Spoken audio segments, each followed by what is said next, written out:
macam mana kita nak membuktikan pengakuan kita tadi di dalam kehidupan ini. Tetapi mari kita ringkaskan, orang yang beriman itu banyak kali saya sampaikan, tanda orang yang beriman itu akhlaknya macam mana, peragainya macam mana, lidah dan kedua tangannya tidak menyakiti orang lain. Lidah, ucapannya, tangannya dapat membuat bahagia orang lain. Itu iman.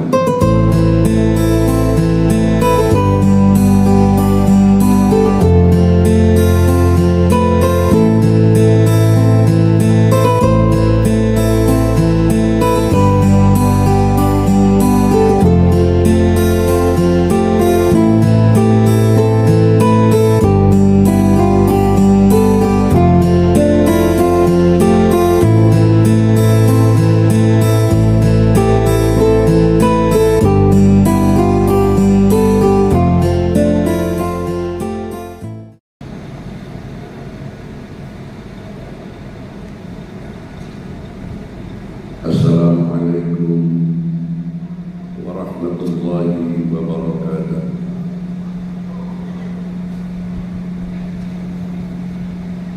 Tuan-tuan, puan-puan, hadirin dan hadirat rahimakumullah. Sebelum kita memulakan kuliah maghrib kita petang ini, saya mengajak dengan penuh ikhlasnya menghadiahkan surat Al-Fatihah khas untuk almarhumah Hajah Nisah binti Haji Ahmad, ibu mertua dari salah satu sahabat kita, jamaah kita, Encik Haizat bin Haji Sukiman. Semoga almarhumah Hajah Nisah binti Haji Ahmad diampuni segala dosa-dosanya, diterima segala amal ibadahnya, dilapangkan kuburnya, dicucuri rahmat Allah ke atas rohnya, dikumpulkan ke dalam kelompok hamba-hamba Allah yang beriman dan bertakwa dan ahlul jannah insyaallah.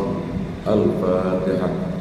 A'udzu billahi minasy syaithanir rajim. Bismillahirrahmanirrahim.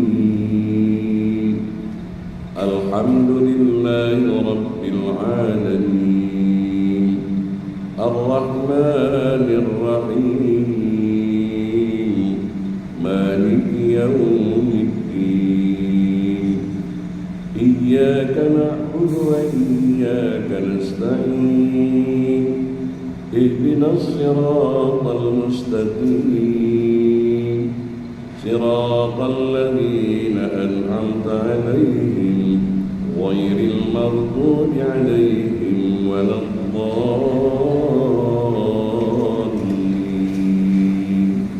Amin. Selanjutnya dengan mohon, dengan tulus dan ikhlasnya kita bacakan juga surat Al-Fatihah.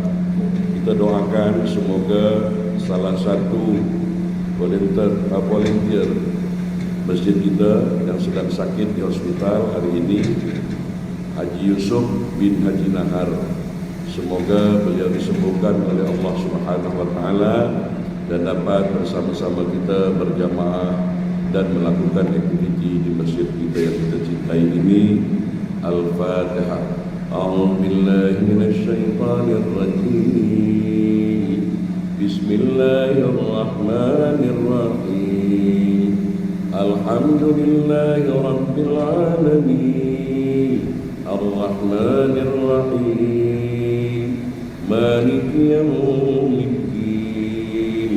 Iyyaka na'budu wa iyyaka nasta'in. Ihdinas siratal mustaqim. Siratal ladzina an'amta 'alaihim ghairil maghdubi 'alaihim waladdallin. Amin. Seterusnya kita baca surat Al-Fatihah sebagaimana sabda baginda Rasulullah sallallahu alaihi wasallam. Surat Al-Fatihah itu kalau kita baca apa yang kita hajatkan, insyaallah Allah memenuhi hajat-hajat kita, yang hajat-hajat kita masing-masing di dalam hati kita. Kita baca surat Al-Fatihah ini, semoga hajat kita dunia, hajat akhirat dikabulkan, dimudahkan, ditolong oleh Allah Subhanahu wa taala insyaallah. Al-Fatihah.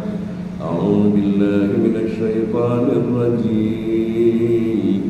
Bismillahirrahmanirrahim. Alhamdulillahi rabbil alamin. Ar-Rahmanir Rahim. Maliki yaumiddin. Iyyaka na'budu wa iyyaka nasta'in. Ihdinas siratal mustaqim. Siratal ladzina an'amta 'alaihim ghairil maghdubi 'alaihim waladdallin.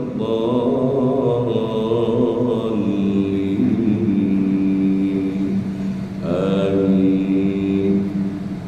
Jazakumullah khairan katsiran. Alhamdulillah, puji syukur tiada terhingga di mana petang ini kita masih dapat melakukan aktiviti-aktiviti. Semoga aktiviti-aktiviti yang kita buat sepanjang hari merupakan tambahan amal-amal soleh kita, merupakan tambahan amal-amal kebajikan kita. Sebab hanya dua yang dapat menyelamatkan kita dunia dan akhirat, yaitu beriman dan beramal soleh. Innal ladzina amanu wa 'amilus shalihat falahum ajrun ghairu mamnun. Sesungguhnya orang-orang yang beriman dan melakukan amal-amal kebajikan, amal-amal soleh, mereka akan dianugerahi ganjaran pahala dari sisi Allah. Jangan sampai aktiviti kita, perbuatan kita mendatangkan murka Allah, mendatangkan kebencian, mendatangkan permusuhan, mendatangkan kezaliman. Nauzubillah. Sebab tuan-tuan dan puan sekalian, sekali lagi yang akan dinilai nanti iman kita dan amal soleh kita. Pada kesempatan perjumpaan kita kali ini, saya nak menyampaikan sepotong tajuk tentang ilmu. Allah Subhanahu wa taala berfirman dalam surah Al-Mujadalah ayat 11, A'udzu billahi minasy syaithanir rajim. Yarfa'illahu alladhina amanu minkum walladzina utul ilma darajat. Yang bermaksud Allah akan meninggikan orang yang beriman. Nah, ini tadi derajatnya tinggi orang yang beriman. Kemudian di antaramu dan orang-orang yang diberi ilmu pengetahuan beberapa derajat. Jadi tuan-tuan dan puan-puan dirahmati Allah, kalau kita nak ditinggikan oleh Allah Subhanahu wa taala maqam kita, kedudukan kita, derajat kita, yaitu dalam ayat ini diterangkan hendaklah beriman dan berilmu. Maaf bin maaf, berulang kali saya sampaikan, iman itu bukan setakat menghafal-hafalkan rukun iman yang 6. Ilmu tadi bukan untuk dihafal. Kadang-kadang kita bangga sudah hafal ini, hafal itu, hafal ini. Ilmu tadi bukan setakat untuk dihafal, tapi untuk diimplementasikan, diamalkan, dibuktikan di dalam akhlak kehidupan kita sehari-hari. Itu iman. Dan kalau ia pun kita berpahaman iman itu menghafalkan rukun iman yang 6, ya Allah, sungguh sangat berat. Beriman kepada Allah, sudah setakat mana iman kita kepada Allah? Beriman kepada malaikat-malaikatnya, sudahkah kita tahu siapa nama malaikat dan apa tugas-tugasnya? Beriman kepada kitab-kitab yang diturunkan sebelumnya dan Al-Quran. Kadang-kadang Al-Quran kitab kita sendiri pun kita hanya setakat membaca, melagu-lagukan saja. Bayangkan bagaimana kitab yang diturunkan sebelumnya. Macam mana kita tak beriman, sedangkan kita kadang-kadang sudah dihantui, tak boleh buka itu, kafir, kitab orang kafir. Padahal itu kitab samawat, ya, Zabur, Taurat, Injil, lalu Al-Quran. Yang 6 ini berat, tuan-tuan. Macam mana kita nak membuktikan pengakuan kita tadi di dalam kehidupan ini? Tetapi mari kita ringkaskan. Orang yang beriman itu banyak kali saya sampaikan. Tanda orang yang beriman itu akhlaknya macam mana, peragainya macam mana, lidah dan kedua tangannya tidak menyakiti orang lain. Lidah, ucapannya, tangannya dapat membuat bahagia orang lain. Itu iman. Kemudian pernah juga kita dengar, tidak beriman kamu kalau kamu tidur nyenyak, jiranmu lapar tak boleh tidur. Artinya tidak ada sifat kepedulian. Masa bodoh. Yang penting saya, keluarga saya, soal jiran sebelah menyebelah. Termasuk tidak beriman kamu kalau kamu menyakiti hati jiranmu. Termasuk tidak beriman kamu kalau kamu parking kendaraanmu, ya, orang lain tak boleh lalu karena terhalang oleh kendaraanmu. Tidak beriman kamu kalau suara rumahmu bising-bising tengah malam, ya, sehingga jiranmu kiri kanan terganggu. Jadi perbuatan, akhlak, bukan hanya setakat pengakuan. Kalau kita uraikan lagi secara terperinci, orang-orang yang beriman itu kadang-kadang apakah sampai umur kita ini untuk dapat mengamalkan sebagai orang yang beriman?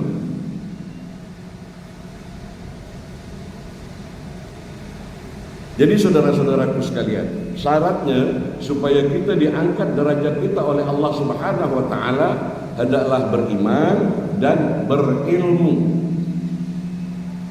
Tentang ilmu ini dia perkuat dengan sabda baginda Rasulullah sallallahu alaihi wasallam, "Man arada dunya fa alaihi bil ilmi." Kalau kamu nak berjaya di dunia, hendaklah dengan ilmu pengetahuan. Man aradal akhirah, kalau kamu nak berjaya di akhirat, hendaklah kamu memiliki ilmu pengetahuan. Man aradahuma ma'amfa'alaihi bil ilmi, kalau kamu nak berjaya kat dua-duanya, kat dunia, kat akhirat, hendaklah dengan ilmu. Lalu selalu juga saya sampaikan, tuan-tuan, ada amalan. Amalan ini kalau saya istilahkan 3 in 1. Sekali kita beramal masuk dalam 3 kategori ini. Iza mata bana Adam, apabila mati anak Adam, putus in qata amaluhu illa min thalath. Putus semuanya yang ada kat dunia kecuali dia meninggalkan 3 perkara. Yang pertama, ketika dia hidup banyak mengeluarkan sedekah jariyah. Yang kedua, ketika dia hidup kat dunia, dia ada sedikit ilmu, kemudian dia sebarkan ilmu pengetahuannya, menebarkan ilmu yang bermanfaat. Dan yang ketiga, dia diamanahkan oleh Allah Subhanahu wa taala putra dan putri, anak-anak laki-laki dan perempuan, apakah anak biologis, anak kandung, apakah anak saudara, atau anak orang lain, atau anak yatim. Meninggalkan, mendidik mereka menjadi anak yang soleh dan soleha, yada'ulah, yang akan mendoakan kita. Jadi saudara-saudaraku sekalian, waladun soleh yada'ulah tidak terpaku hanya anak kandung saja, anak siapa saja.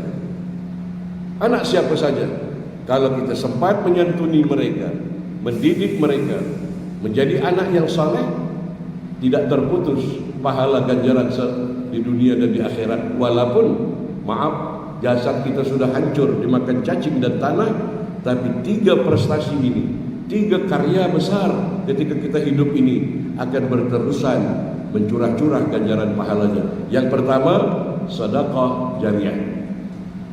Yang kedua, ilmu yantafa'u bih, ilmu yang bermanfaat.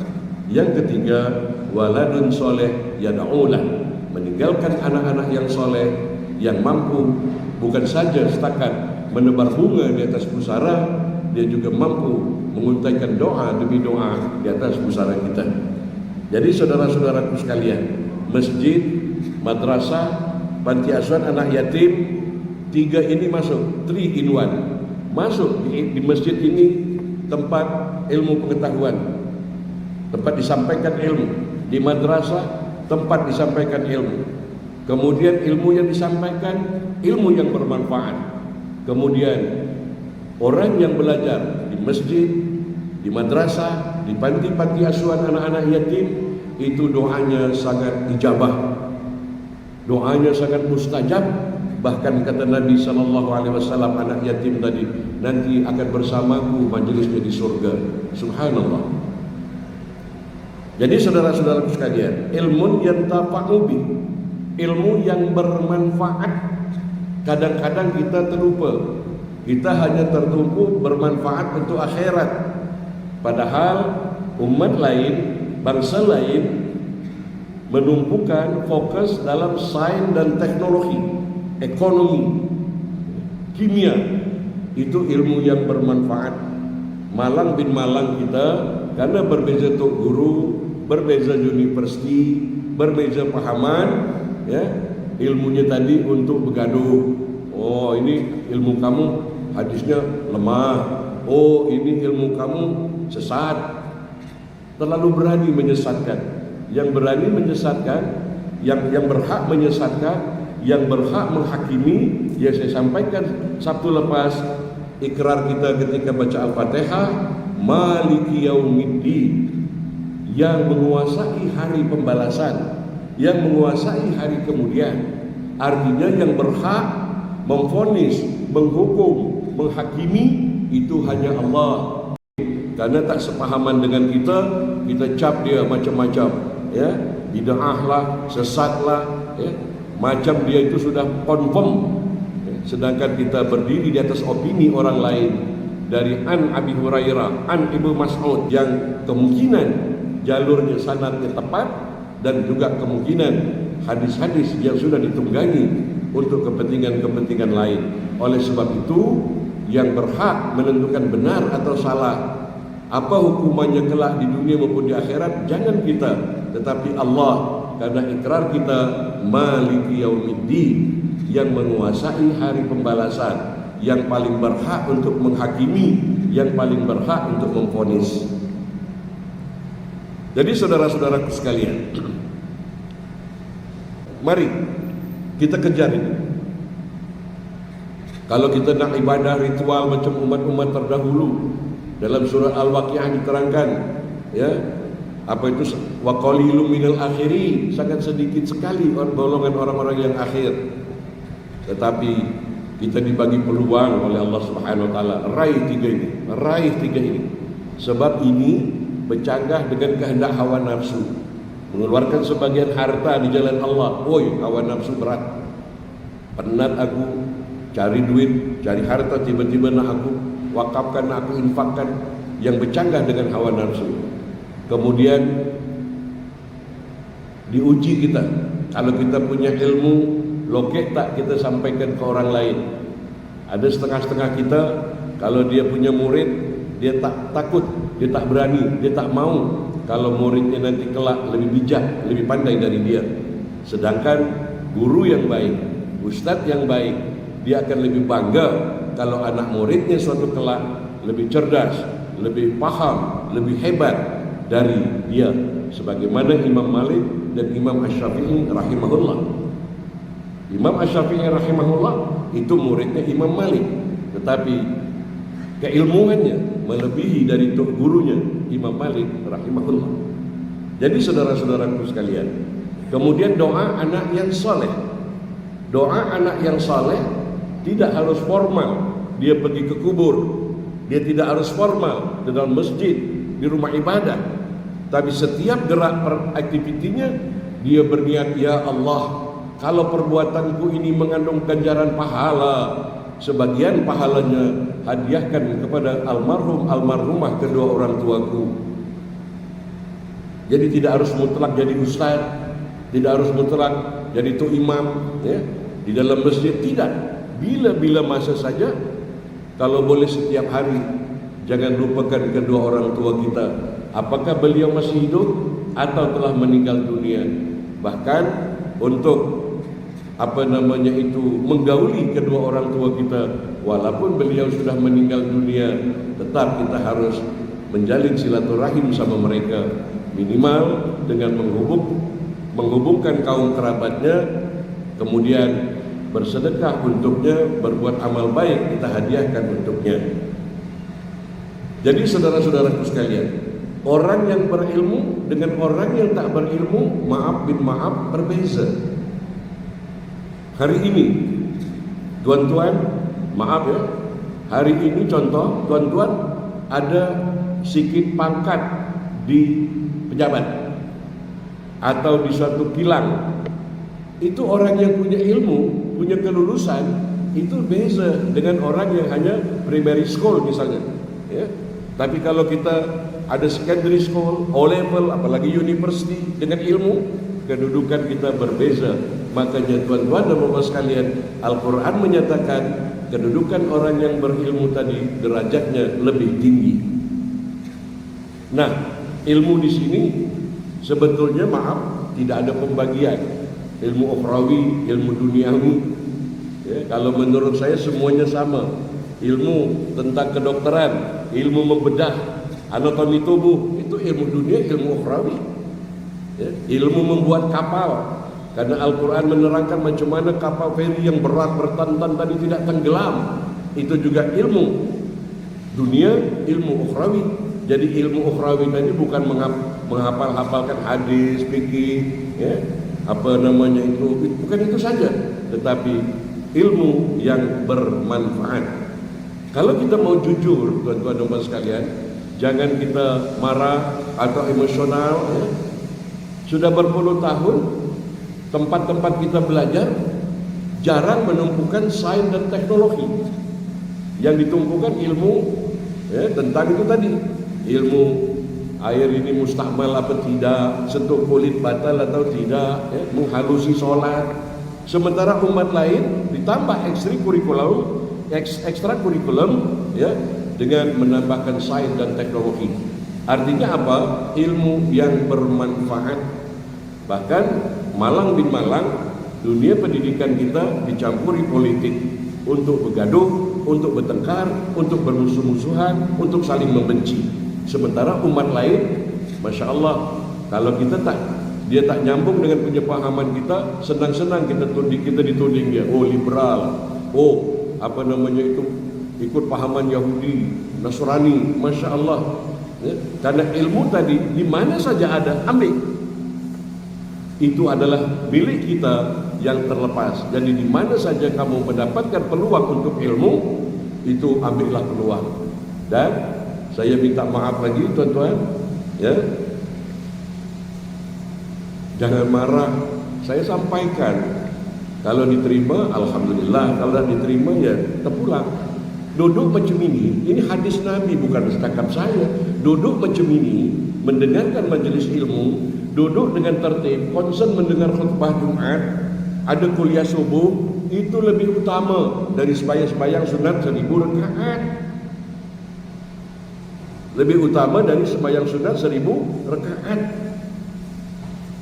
Jadi oleh sebab itu tuan-tuan dan puan sekalian, duduk macam ini saja malaikat mendoakan itu, ya Allah, angkat derajat orang yang duduk di majelis ilmu.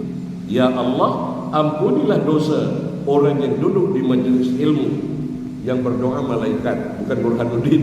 Kalau Burhanuddin mungkin kabul, mungkin tak kabul. Tapi kalau malaikat yang berdoa, confirm.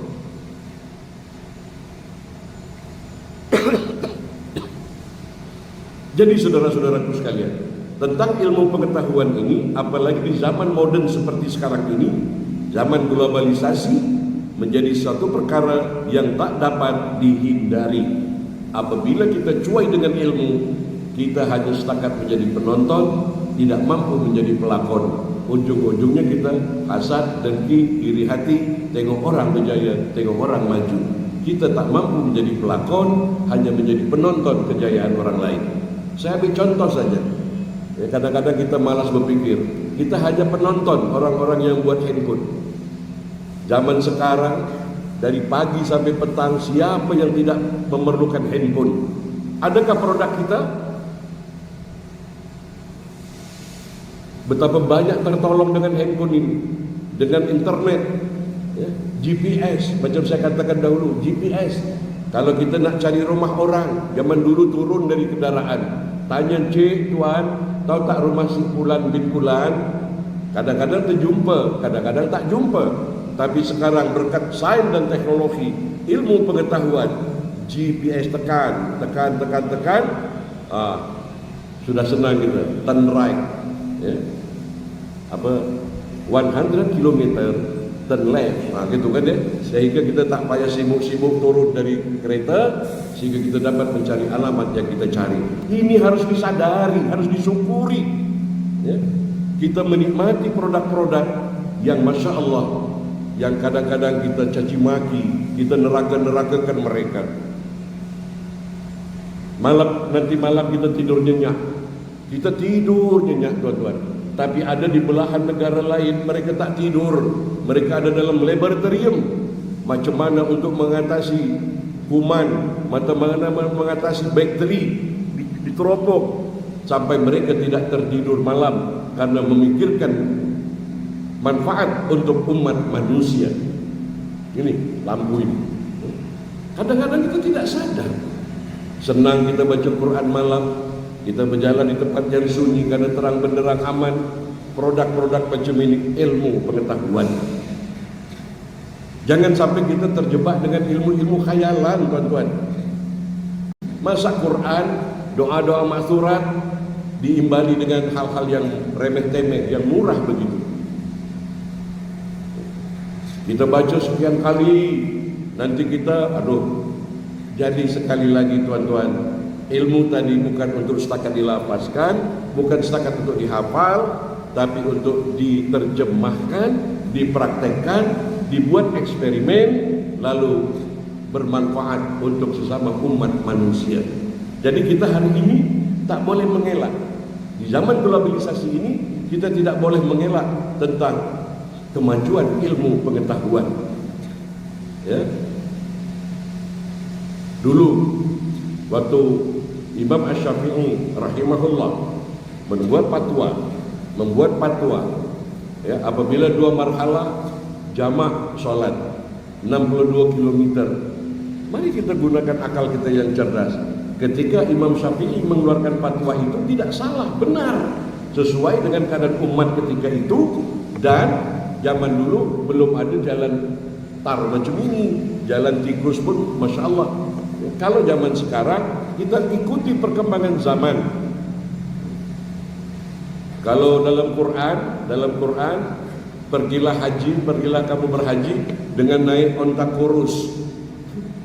Kalau kita terpaku dengan teks, tidak sesuai dengan konteks, coba try. Nak pergi haji umrah pakai onta. Saya rasa baru sampai jembatan Tambak Johor, ya, ontanya pun sudah innalillah, kita pun tak sampai sana. Konteks hari ini, kendaraan tadi, itu tadi, pesawat. Maka dalam Al-Quran, tuan-tuan dan puan-puan, alladzina yadhkuruna Allaha qiyaman wa qu'udan wa 'ala junubihim. Orang-orang yang berzikir mengingati Allah baik kala berdiri, baik kala duduk maupun berbaring. Zikir. Kemudian ayat berikutnya, wa yatafakkaruna fi khalqis samawati wal ardh. Rabbana ma khalaqta hadza batila subhanaka faqina adzabannar. Lepas kamu berzikir, jangan berhenti sampai di situ. Dilanjutkan wa yatafakkaru, berpikir. Maka dari hasil dari zikir dan fikir tadi membuahkan berbagai-bagai produk yang bermanfaat kepada umat manusia. Kenapa kapal feri tadi tidak tenggelam? Mengapa kapal terbang yang beratnya bertonton tidak jatuh? Mengapa ini konkret yang begitu berat dapat berdiri kokoh berpuluh ratus tahun? Karena ini hasil buah berpikir, hasil arsitek. Ya. Macam mana dulu, zaman dulu padi setahun sekali dengan ilmu pengetahuan hasil berpikir. Sekarang ini ya, sawah itu ada sampai 4 kali setahun untuk menuai, untuk panen. Itu berkat berpikir.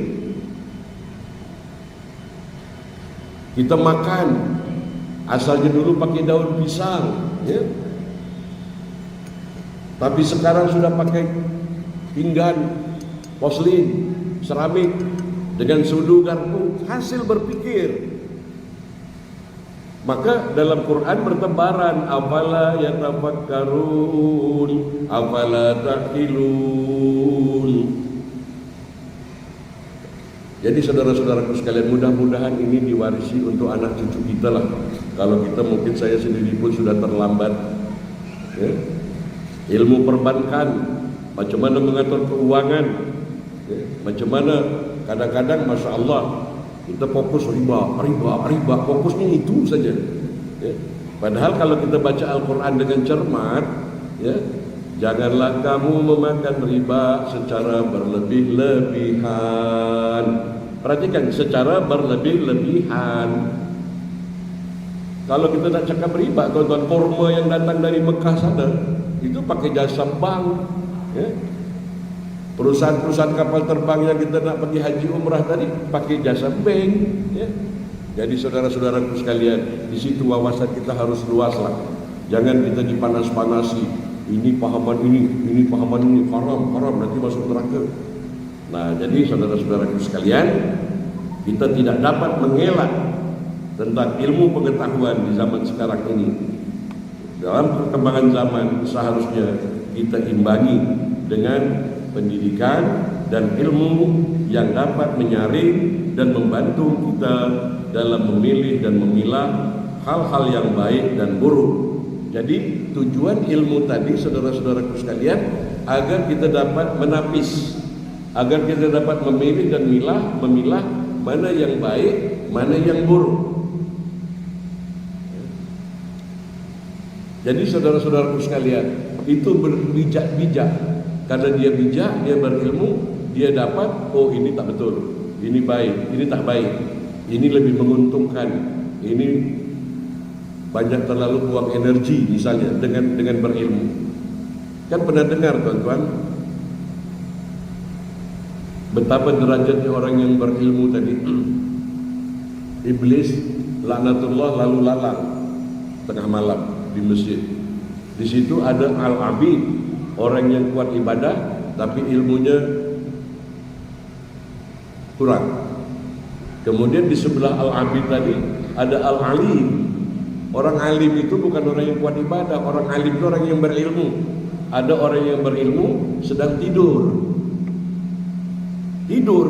Yang al-abid tadi sedang beribadah. Maka Rasulullah SAW lewat, hai laknatullah, apa kau nak buat kat sini?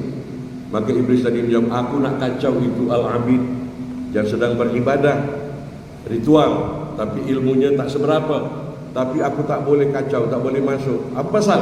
Di situ dekat dia ada orang alim, ada orang berilmu sedang tidur. Tengok, orang berilmu sedang tidur pun Iblis pun takut tuan-tuan. Tapi tolonglah ya, tapi tak ada nampak sini. Jangan pula saya bagi kelas tidur pula ya, biar macam dicap orang alim, orang berilmu. Nah, jadi saudara-saudaraku sekalian, Iblis pun tak berdaya dengan orang yang berilmu. Kemudian pendidikan di dalam Islam. Secara umum, pendidikan diartikan sebagai usaha untuk mendewasakan manusia. Akan tetapi jika dilihat dalam Al-Quran, pendidikan tidak hanya setakat apa yang kita pelajari di sekolah, di madrasah, di universiti, melainkan mencakup segala hal yang ada di dalam alam semesta ini dan tidak terbatas pada manusia saja. Adapun definisi pendidikan menurut beberapa ulama adalah sebagai berikut. Nah, jadi sebelum kita lanjutkan, tuan-tuan, tujuan kita berilmu agar kita mendewasa di dalam berpikir, dewasa di dalam mengambil satu keputusan, dewasa di dalam kita menilai sesuatu. Banyak orang, maaf, badannya mungkin umurnya sudah cukup tua, tapi tidak dewasa di dalam berpikir. Mungkin anak kita masih usia belia, tapi dia sudah dewasa cara dia berpikir. Nah, oleh sebab itu, tuan-tuan, salah satu kita menuntut ilmu untuk kita mendewasakan kalbu kita, hati kita, dan pikiran kita. Ulama almarhum Yusuf Al-Qaradawi mendefinisikan pendidikan ilmu sebagai ilmu yang memberikan petunjuk kepada manusia agar dapat sempurna akal, hatinya, kalbunya, akhlaknya, perilakunya, sehingga ia dapat menjalani kehidupan dengan baik berdasarkan nilai-nilai dalam agama Islam itu sendiri. Manusia yang memiliki akal dan lebih tinggi kedudukannya dari makhluk lainnya tidak hanya harus mengembangkan intelektualnya saja, akan tetapi mereka harus mendapatkan pendidikan yang akan membangun emosional dan spiritualnya. Jadi menurut ulama Yusuf Al-Qaradawi, tuan-tuan sekalian, pendidikan tadi untuk memberi petunjuk kepada manusia agar dapat akalnya sempurna. Sebab sebelum waktu kita lahir dulu, kita belum ada ilmu, tuan-tuan. Kita hanya dengan insting. Ya, kalau kita dulu misalnya masih bayi, lapar, haus, cukup dengan nangis. Orang yang di sekitar kita sudah paham bahwa manusia bayi ini sedang menghadapi masalah, mungkin lapar, mungkin badannya ada yang menggigit dia. Tapi setelah membesar, dia akan semakin cerdas, semakin paham. Ya, ketika dia lapar, terus sampai dewasa, dia begitu dia untuk mengatasi lapar, dia bekerja, dia berkebun, dia bertani, ya, dan lain sebagainya. Semakin berusia, semakin dewasa, dia semakin dewasa juga di dalam dia meniti hidup dan kehidupan. Itulah ilmu. Kemudian saudara-saudaraku sekalian, manusia yang memiliki akal dan lebih tinggi kedudukannya dari makhluk lainnya tidak hanya harus mengembangkan intelektualnya saja, akan tetapi mereka harus mendapatkan pendidikan yang akan membangun emosional dan isi spiritual.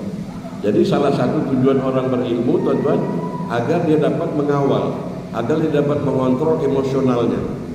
Kan sering kita cakap itu, kalau orang itu panas baran, kalau dia cakapnya tak teratur, itu selalu cakap, maklumkan sajalah, dia bukan orang berpendidikan, kan begitu. Orang yang sudah berpendidikan, orang yang sudah punya ilmu, dia kalau dia marah, kalau dia menegur, dia mempunyai sistem yang cukup mengkagumkan. Nah, oleh sebab itu kita, maaf ya, kita berkomunikasi saja dengan seseorang. Kalau kita memiliki ilmu, di antara kita berbacakan komunikasi, kita sudah dapat menilai, oh ini setakat ini ilmu dia. Sekali lagi bukan ilmu agama saja ya, ilmu dalam arti luas, intelektual dia, kemudian spiritual dia. Spiritual pun harus dengan ilmu. Ya, misal tuan-tuan sekalian, tentang spiritual ini saya ambil contoh. Siapa yang menumbuhkan tanaman-tanaman di depan? Jujur saja, siapa? Haji Zubri, Ustaz. Siapa yang menumbuhkan? Allah, ya, Tuhan. Kalau kita tidak menjaga dia tetap hidup, kita membunuh ciptaan Allah. Maka ini spiritual. Maka tuan-tuan, ya, pernah saya sampaikan, bunga-bunga tanam-tanaman itu, kalau kita paham dia bercakap, wahai Zumri, wahai Burhanuddin, tolonglah tarikkan paip selang atau gayung atau ember, ambillah air, siramkan aku. Kita memberi kehidupan pokok yang dihidupkan oleh Allah tadi. Jadi maaf, kalau di halaman rumah kita, di kebun kita ada tanaman-tanaman mati, itu kesalahan kita karena kita cuai, spiritual kita tidak sampai di situ. Ya, kalau kita ada binatang piaraan, kita cuai, mati, karena itu Allah yang menghidupkan. Nah, melalui kita, melalui tangan manusia, maka Al-Quran mengatakan barang siapa yang menyelamatkan satu nyawa, dia seperti menyelamatkan banyak nyawa. Barang siapa yang membunuh satu nyawa, maka dia seperti membunuh banyak nyawa. Pernah juga tuan-tuan, mungkin pelik, mungkin tuan-tuan dengar, apa ini Ustaz Baradudin ini cakap? Tapi saya hakul yakin, air yang kita mandi tadi mendengar. Air yang kita mandi tadi mendengar. Apa salahnya kita bercakap, wahai air, terima kasih, engkau masih sudi masuk ke dalam bilik air rumahku. Artinya apa? Kita masih diberi rezeki untuk bayar bil air, tidak kena potong. Ya, kemudian wahai air, engkau ditugaskan oleh Allah sebagai pembersih.